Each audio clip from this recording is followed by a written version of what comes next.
The following scenario looks at using a brief CBT approach for a depressed mother with a young child. Depression is characterized by negative thinking styles, low mood, fatigue, and a reduction in activity levels.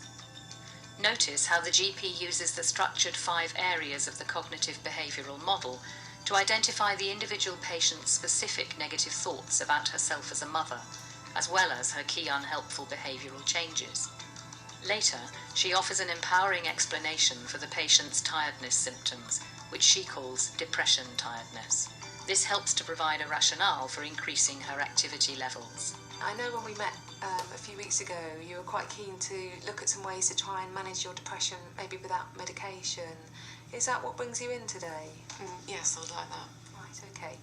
I'd like to take some notes, if that's okay, just to keep track of what we talk about. Would that be okay with you? Yes, that'll be fine. You can have a copy to take away afterwards. What I find quite helpful is if we talk about a specific situation.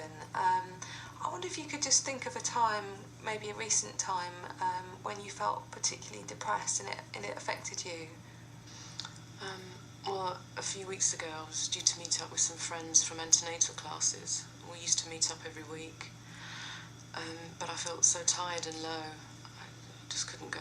Right. So what was going through your mind when you were feeling tired and low that stopped you wanting to go? Well, I started thinking about the other mothers laughing and chatting, and I wouldn't have anything to say. And what would that mean if you didn't have anything to say?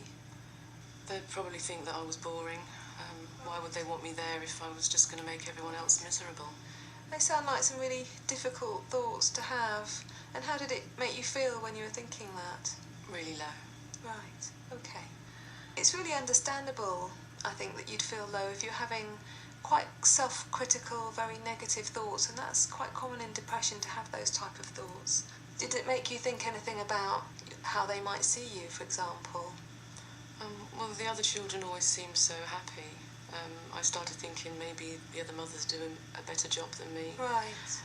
I worry a lot about Molly and wondered if she'd be better off with one of the other mums. Right, okay. That must be really painful. And how does it make you feel to think that Molly might be better off with one of the other mums? It made me feel really sad. What tells you that Molly might be better off with one of the other mums? Well, I always seem so in control with my depression. I just feel guilty that I'm not a very good mother. You've mentioned a number of emotional feelings. You said you feel fed up, low, sad, and sometimes guilty. Do you have any physical symptoms or body reactions? I get quite tearful, although that's mainly when I'm on my own. I'm so tired, I just don't have the energy. Right. Are you getting good sleep at the moment? Molly keeps me up sometimes at night. That makes me tired. But even after a good night's sleep, I'm still exhausted. Right.